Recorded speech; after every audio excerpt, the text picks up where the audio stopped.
Madame, monsieur, bonjour, excellent début de semaine à toutes et à tous. Premier numéro de La Parole est à vous de la semaine. Guerre, Russie, Ukraine, l'État ivoirien a entièrement pris en charge les 600 compatriotes vivant en Ukraine et a pu les convoyer jusqu'en Allemagne. Parmi eux, des étudiants, des travailleurs légaux, mais aussi des sans-papiers. L'État s'est proposé de rapatrier volontairement ceux qui le souhaitent, mais tenez-vous bien, personne parmi eux ne veut revenir au pays. Alors, question: comment jugez-vous la réaction de ces Ivoiriens de la diaspora? Deux numéros pour prendre part au débat, le 27 20 21 44 48 ou le 27 20 24 27 87. On reprend rapidement pour vous le 27 20 21 44 48 ou le 27 20 24 27 87. Et c'est la ravissante Clémence Cole qui est aux manettes ce matin et qui sera bien sûr au bout du fil. En attendant, vous êtes nombreux à réagir sur notre page Facebook avec M. Konambrou qui nous dit que ceux qui vont à l'extérieur, c'est pour un mieux-être. La situation du pays n'a certainement pas changé. Ils n'ont pas encore eu ce qu'ils sont partis chercher. Donc, revenir n'est pas à l'ordre du jour. Je les comprends, mais la Côte d'Ivoire les attend tout de même.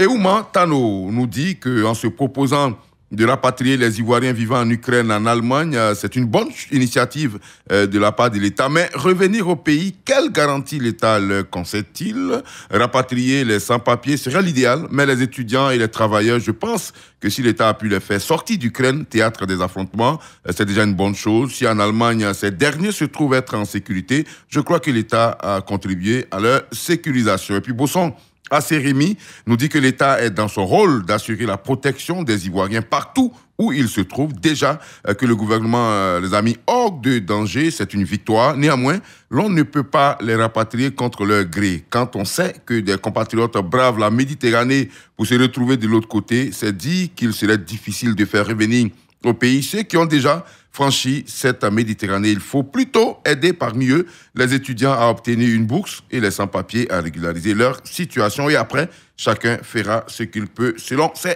capacités. Au standard maintenant, nous avons M. David Ndri qui nous appelle de Logwalé. Bonjour. Bonjour Adama Bakayoko. On vous écoute.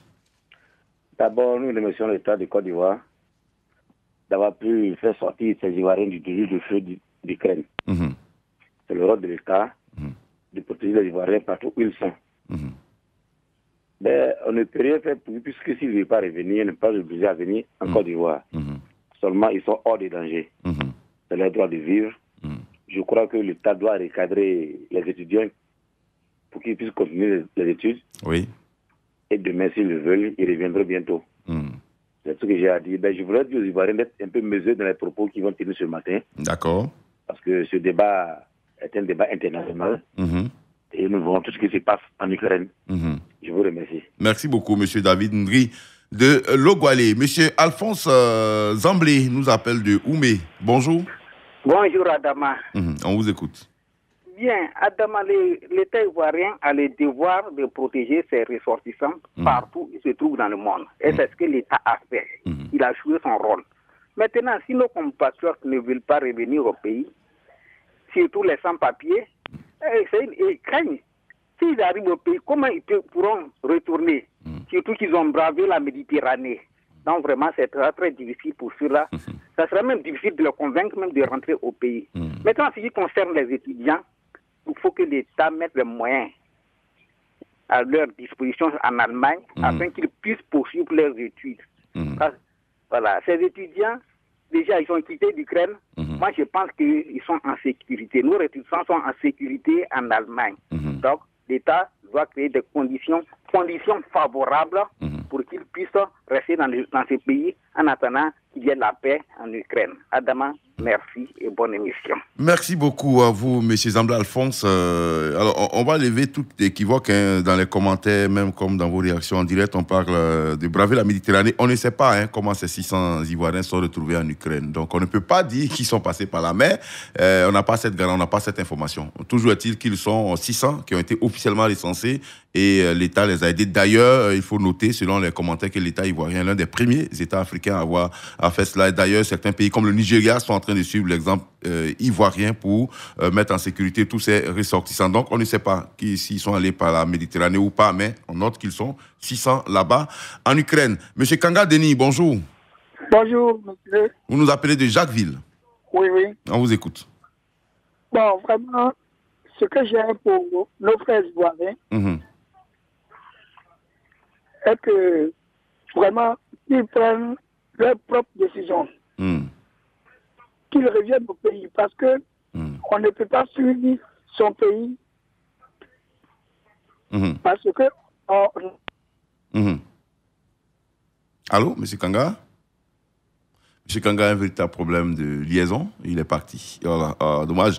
Mais on retient que M. Kanga Denis estime que les Ivoiriens qui ont pu être sauvés de la guerre qui se trouve en Allemagne doivent revenir au pays tout simplement et puis repartir sur d'autres bases. D'ailleurs, on note que le ministère désormais appelé la Direction générale de la diaspora et non Direction générale des Ivoiriens de l'extérieur. Désormais, c'est la DGD, la Direction générale de la diaspora, et cette direction-là a des projets, en tout cas pour les Ivoiriens qui veulent revenir au pays. Direction Grabo avec M. Ivo Yaya. Bonjour. Oui. Bonjour, monsieur. On vous écoute. En tout cas, bon, l'État a bien fait ce qu'il a fait. Bon, quand, moi, je prends un exemple. Quand quelqu'un se noie et que tu le pries à sauver, tu dois te retourner sur toi à la maison. Moi, ce que je souhaite, les Ivoiriens qui sont là, ils n'ont pas retourné pour prendre une autre mesure pour voir ce que tu peux faire. Sinon, quand tu vas rester là-bas pour dire que tu ne viennes pas, ça devient un autre problème pour tous ceux qui sont là-bas. En tout cas, moi, je souhaite qu'ils reviennent au pays. Ils reviennent au pays. Oui, oui. D'accord. Que l'État prenne des mesures pour leur réinsertion ici, mais qu'ils reviennent au pays. Voilà, c'est ce que moi je souhaite. C'est bien noté, M. Ivoyaya. Merci beaucoup. Et bonne journée là-bas à Grabo, à tous ces auditeurs qui sont très nombreux dans cette partie de la Côte d'Ivoire. On part maintenant à Bléa. C'est avec Diego Defla, avec M. Balia Pierre Claver. Bonjour. Oui, bonjour Radio Côte d'Ivoire, bonjour Adama Bakayoko. On vous écoute. Je pense bien que si la Côte d'Ivoire a assuré la sortie de ses ressortissants en Allemagne, je pense que le président a dit en bon père. Mais la question est de savoir pourquoi ces gens ont-ils refusé de venir dans leur pays. Pour moi, je pense que la question est un choix multiple. Premièrement, la vie est un choix, donc ils ont choisi. Mais je disais que tout le monde rêve un jour d'aller en Europe. Oui. Et c'était une occasion pour eux d'avoir cette opportunité. Donc, il serait difficile pour eux de les faire changer d'avis. Mais il faut dire encore que faut faire en sorte que le gouvernement prenne des mesures pour que ceux-ci, pour leur retour, si possible, qu'ils aient les mêmes opportunités en Europe qu'ici. Est-ce qu'à leur arrivée, ils ne pourront pas être source de différents avec des? Est-ce que le gouvernement leur avait proposé des schémas techniques pour leur service, pour leur survie surtout? Ce sont là assez davantage de questions que tout citoyen ivoirien se poserait. D'accord. Donc vraiment, je pense que ce sont donc les quelques paramètres qu'ils ont vus, ils ont voulu que ça soit d'abord réglé pour qu'ils viennent certainement à mon avis. D'accord, mais c'est bien noté, M. Balia Pierre Claver, c'est votre avis. Bonne journée à Bléa, mais pour toutes les infos utiles, on rappelle que l'État a un programme de réinsertion pour tous les migrants de retour. Donc, qu'on soit allé par voie légale ou par voie illégale, quand vous revenez, vous décidez de revenir volontairement, l'État accompagne votre retour d'un projet, un projet d'installation, d'intégration. Si vous êtes étudiant, certainement des dispositions vont être prises à l'université Félix Houphouët-Boigny ou dans d'autres universités du pays pour vous réintégrer dans la filière dans laquelle vous êtes. Si vous êtes aussi dans le domaine informel, l'État pourra vous aider forcément. L'État ne demande pas un retour volontaire sans accompagnement et la réinsertion à l'emploi. Merci. Bonne journée à Bléa. Rapidement, un tour sur notre page Facebook avec M. Roger Nyanzou de Bafia qui nous dit « En attendant de connaître leur réelle motivation, merci aux autorités d'avoir essayé de les sortir de ces bombes. Sinon, moi, je pense que ce refus a deux raisons majeures. D'abord, soit beaucoup sont en Ukraine avec une forte nationalité ivoirienne, soit ils sont poursuivis en Côte d'Ivoire et ont peur d'être arrêtés dès leur arrivée. Sinon, on ne peut pas faire le bonheur de quelqu'un malgré lui. » Et puis, Boubacar Koné nous dit que l'État a fait sa part. S'ils décident de rester, je pense qu'ils craignent pour leur retour une fois qu'ils seront en Côte d'Ivoire. Avec nos États africains qui sont connus pour leurs procédures administratives longues et coûteuses, cela veut dire que ces Ivoiriens n'ont toujours pas confiance à l'administration de leur pays. Et puis Aïla Kamali nous dit que chacun s'accroche à son rêve, réussir au pays des Blancs avant de retourner au pays. Direction maintenant d'Abakala avec M. Danyogo Yaya. Bonjour. Bonjour, M. Adam Bayogo. On vous écoute. Bonjour toute la Côte d'Ivoire. D'accord. Je voudrais remercier nos autorités. Et remercier M. le Président et le ministère de l'Intégration et des gens de l'étranger. L'État avait son rôle. On ne peut pas faire le bonheur de quelqu'un à sa place. Si nos frères, nos sœurs qui sont en Ukraine sont déjà en sécurité en Allemagne et qu'ils ne veulent pas venir en Côte d'Ivoire, ils ont leur raison. On a prié Dieu pour qu'elle n'a pas en Ukraine et l'État a joué son rôle. Nous sommes l'État de Côte d'Ivoire et nous voudrons dire à nos Ivoiriens qu'en Côte d'Ivoire, il y a la paix. En Côte d'Ivoire, il y a la paix. Personne ne nous a poursuivis en Côte d'Ivoire ici. Le président Ouattara est un homme de paix et de dialogue. Prions pour eux. Personne ne peut mettre le bonheur à leur place. Ils ont leur volonté. Prions pour eux. D'accord. Je voudrais dire paix pour la Côte d'Ivoire et bonne chance à tout le monde, M. Adama. Je vous remercie. Merci beaucoup à vous, M. Danyogo Yaya de Dabakala. On redescend vers Boaké, précisément à Tieplé. C'est à 15 km de Boaké. Bonjour, M. Kofi Marcelin. Bonjour, M. Adama Bakayoko. On vous écoute. Voilà, M. Adama, je remercie l'État de Côte d'Ivoire. Vraiment, l'État est en train de jouer sa partition. Mais ceux qui sont à l'Ukraine, qui ne veulent pas venir, vraiment, l'État même qui leur dit de rentrer, l'État sait comment il va les gérer ici. Donc, vous êtes en guerre là-bas. La guerre, ça tue. Donc, bon, si l'État dit de rentrer, venez, vous allez prendre, comment on appelle, ce que l'État veut, le conseil que l'État veut vous donner ici. Puis, bon, quelqu'un qui a son travail là-bas, l'État ne va pas dire qu'après la guerre, il ne faut plus aller là-bas. Donc, je demande à nos frères qui sont là-bas de rentrer. L'État, lui qui dit de venir, l'État sait comment il va les gérer ici. Donc, c'est ma proposition. D'accord. Monsieur Adama, bon, merci. Merci beaucoup à vous, Monsieur Kofi Marcelin de Tieplé. Tieplé, donc à 15 km de Boaké. On se rend à Zoukougbe maintenant avec Monsieur Irazi Simplice. Bonjour. Bonjour, mon frère Bakayoko. On vous écoute. Effectivement, vraiment, je remercie le président Alassane Ouattara et son gouvernement. Je crois qu'on peut faire le bonheur de chacun. Ils sont rentrés pour chercher leur aventure, pour chercher des moyens. Si l'État offre une opportunité de retourner, s'ils ne veulent pas retourner, je crois qu'ils ont leur raison. On parle des Angoulois. D'accord. C'est bien noté, M. Irazi Simplice de Zoukougbe. À Saint-Fra, nous attend M. Tibé Michel. Bonjour. Mon frère Adama, bonjour. On vous écoute. Vraiment, moi, je remercie le gouvernement ivoirien pour la protection de nos compatriotes. Où je parle là, moi-même, j'ai mon petit frère là-bas, dans le coin là-bas. Ah, en Ukraine, il est parmi les 600 Ivoiriens là? Oui, mon petit frère là-bas. D'accord. Mais en tout cas, je remercie le gouvernement ivoirien. Bon, on ne peut pas leur dire de revenir forcément au pays, mais moi, je cherche la protection de ces Ivoiriens-là. Si le gouvernement a pu faire leur protection, c'est l'essentiel. Maintenant, après la guerre, s'ils vont retourner là-bas, tant pis pour eux. Moi, j'ai dit à mon frère, il faut venir. Et il a dit quoi? J'ai dit à mon frère, il n'a qu'à venir. Parce qu'aujourd'hui, il n'y a personne dans notre famille ici. C'est un jeune. Il a de l'avenir. Oui. Et qu'est-ce qu'il vous a répondu? Il m'a répondu, il m'a dit de l'attendre un peu. Il va se décider après. Donc, moi, j'ai dit, les Ivoiriens là, s'ils ont été protégés par le gouvernement, c'est l'essentiel. On ne peut pas faire le bonheur de quelqu'un à sa place. Hein. D'accord. Donc, moi, je remercie le président Alassane Ouattara qui a tout mieux fait pour nous. D'accord. Merci beaucoup. Merci, M. Tibé.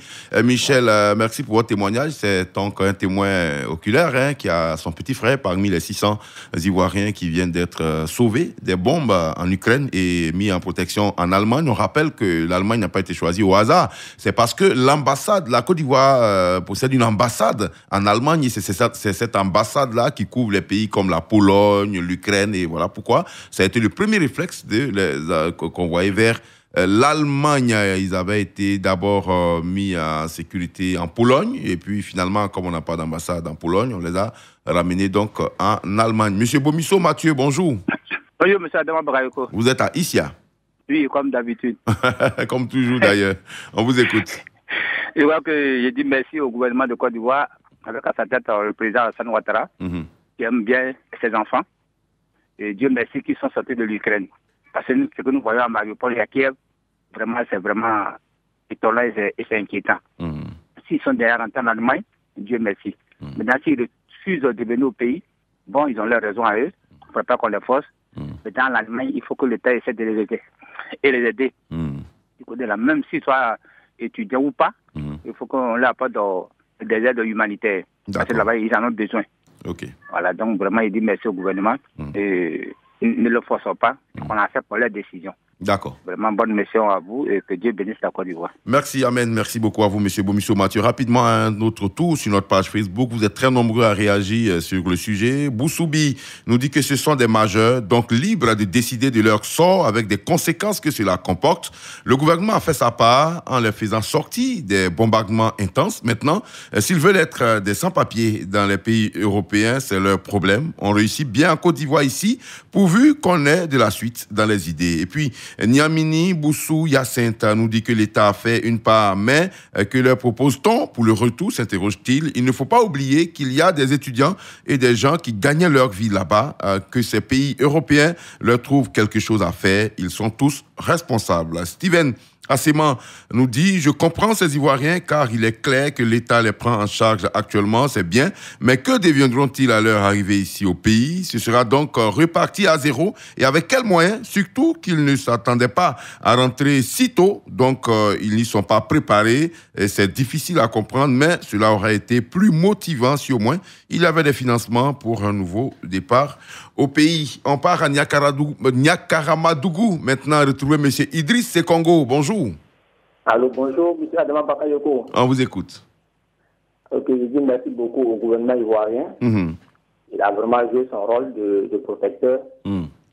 Alors, si les ressortissants ivoiriens qui sont en Ukraine ne veulent plus revenir au pays et qu'ils sont en Allemagne, ils vont se sentir à l'aise, moi je pense qu'il ne faut pas les obliger à revenir. Parce que là-bas, je pense qu'ils ont bravé la Méditerranée pour certains, pour se retrouver là-bas. Mais si on doit les faire revenir alors qu'ils n'ont pas encore atteint leur objectif, je pense que ce ne sera pas intéressant. Donc, ce que moi je demande à l'État ivoirien, c'est de toujours négocier avec ceux qui veulent revenir. Bon, s'ils n'ont pas accepté, il n'y a pas de problème. Si en Europe ils sont à l'aise, tant mieux. Parce qu'il y a un langage qui dit qu'il faut forcer une abeille à rentrer dans une riche, soit si qu'elle ne vous fera pas du miel. Alors, cela dit, vous avez ici en Côte d'Ivoire, souvent on a quelques problèmes de sécurité. Si on les force à revenir, et qu'ils deviennent autre chose dans le pays, bon, on voit que le problème n'est pas réglé. Donc, moi, je pense qu'il ne faut pas les obliger à revenir. S'ils se sentent à l'aise en Allemagne, Monsieur Idriss Sekongo, Monsieur Sekongo, si vous avez bien écouté le sujet, on a dit c'est un retour volontaire. L'État n'a obligé personne. L'État leur a proposé un retour volontaire. Donc, il y a nulle part on a parlé d'obligation. Oui, j'ai compris. Voilà. Donc, on les laisse au moment opportun. D'accord. Ils reviendront tranquillement. C'est bien noté. Merci. Le pays les attend. D'accord. Merci beaucoup, Monsieur Idriss Sekongo de Niakara. Sur la page Facebook, Bertin Toula nous dit aller en Europe est aujourd'hui le rêve de plusieurs jeunes Africains. Et heureusement, pour ceux dont on parle, ils sont déjà là-bas. Donc, se retourner au pays devient compliqué pour eux. Mais je pense qu'ils doivent comprendre que rien ne vaut la vie humaine. Je les encourage à accepter ce retour volontaire qui leur fera que du bien. Antoine Ago, il serait difficile d'évoquer ces raisons à leur place. Mais de loin, je pense qu'ils suivent l'actualité de leur pays et savent que leur pays traverse des moments difficiles dus à la cherté de la vie, le manque d'emploi, les résolutions du dialogue politique qui n'ont pas encore connu début d'application pour apaiser l'atmosphère politique et rassurer les Ivoiriens. Lorsqu'ils voient également à l'horizon les années électorales sources de tensions, ils préfèrent certainement malgré tout rester loin de leur pays et observer. On prend M. Gonebi qui nous appelle de Bondoukou. Bonjour. Bonjour. Oui, on vous écoute. Moi, je pense que la question que vous posez aux auditeurs là, vous devez tenir compte de beaucoup d'éléments. Par exemple, vous devez nous dire pourquoi ces gens qui ont eu des problèmes en Ukraine ne veulent pas rentrer. Vous voyez un peu pourquoi ils ne veulent pas rentrer? Parce que moi, je ne comprends pas. Vous êtes dans la difficulté et le gouvernement fait tout pour rentrer dans votre pays. Vous ne pouvez pas. Mais moi, je pense que le problème que les gens, les raisons pour lesquelles ils ne veulent pas rentrer, je crois que le gouvernement doit changer sa méthode de gouverner le pays. Parce que qu'est-ce qu'on a constaté en Afrique? En Afrique, le seul crime que les gens commettent, c'est d'appartenir au camp d'en face. Sont-ils des pro-Gbagbo? Sont-ils des pro-Soro? Sont-ils des pro-IB? Bon, vraiment. Mais moi, je voulais dire au gouvernement qu'on n'apprend rien de quelqu'un qui est de la même famille politique, de la même religion, de la même famille que toi. Le gouvernement doit être prêt à tout. C'est-à-dire, s'il veut le faire, il faut qu'il compose avec tout le monde.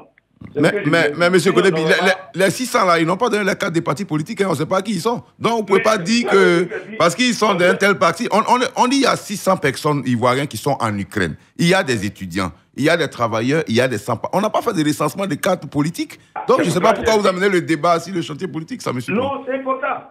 C'est important. Parce que moi, par exemple, avant de quitter le pays, si je faisais partie de la rébellion. Oui, mais. Bon. La rébellion. D'accord, c'est compris. On vous a compris. Quand même dire que, oui. Allô, oui. Ouais, moi je vous comprends. C'est pour ça que je vous ai dit qu'on devait avoir tous les éléments. Voilà, mais vous nous amenez sur un terrain qui n'est pas vraiment le débat ce matin. Il y a des gens, il y a des bombes. On vous sort de l'Ukraine, on vous demande qui veut venir au pays. On sait qu'on n'a pas dressé une liste. Et les Ivoiriens doivent apprendre à sortir de ces chapelles politiques-là. Quand on parle de développement, il faut souvent se départir de ces colorations. Parce que si on ramène tous les débats à la politique, je vous assure qu'on ne va pas s'en sortir. En tout cas, merci. Bonne journée à Bondoukou. On va à Daloa avec M. Dalolo. Bonjour. Oui, bonjour, M. Adamo. On vous écoute. L'État a fait un grand pas en les faisant sortir déjà de l'Ukraine. Ah ouais. Pour moi, ils doivent accepter de retourner au pays. Parce que comme on le dit, on sait quand la guerre commence, mais on ne sait pas quand elle termine. Étant en Allemagne, alors si la guerre est due en Ukraine, ça sera encore une charge pour l'État de Côte d'Ivoire. Or déjà, comme vous l'avez si bien dit, il y a des projets qui sont déjà établis pour ceux qui vont accepter de revenir. Bien sûr, bien sûr. Voilà, donc j'aimerais qu'au lieu qu'il soit une charge pour l'État en Allemagne, qu'ils reviennent, puisqu'il y a d'autres qui sont déjà étudiants. Et lorsque la guerre va cesser, ils pourront se retourner. Bien sûr. Mais l'Allemagne, peut-être, on ne sait pas comment ça va se passer avec ceux qui n'ont pas de papier. Est-ce que l'Allemagne va les accepter pendant un long moment? C'est la question qui est là. Bien sûr. Donc, mieux vaut de revenir au pays, et quand ça va cesser, ils pourront repartir comme ils étaient partis. D'accord. En tout cas, c'est ma participation ce matin. Merci, M. Daolo à Daloa. C'est avec vous qu'on referme ce numéro de La Parole est à vous. Merci beaucoup, en tout cas, pour la mobilisation de tous. On va se retrouver demain matin. Je serai encore là pour, bien sûr, conduire le débat. Mais laissez-moi, Clémence Cole, en 30 secondes, dire bravo à ces jeunes garçons de la SEC Mimosa qui nous ont fait plaisir hier du côté de Cotonou en battant, bien sûr, FC Simba par 3-0. On n'est pas encore qualifié, mais je voudrais tirer mon chapeau à ce jeune-là. Konaté Karim, qui a aujourd'hui 18 ans, il fête ses 18 ans aujourd'hui, mais depuis 17 ans, il est en sélection nationale et je lui dis beaucoup de courage quand on a appris qu'il a coulé des larmes lorsqu'il a su qu'il n'a pas été sélectionné par Baumel pour aller jouer contre la France et l'Angleterre. Mais il faut lui dire qu'il a tout son avenir devant lui, il faut rester toujours courageux. Bravo Karim, bravo à la SEC, à bientôt. Radio Côte d'Ivoire, Abidjan, 88.fm.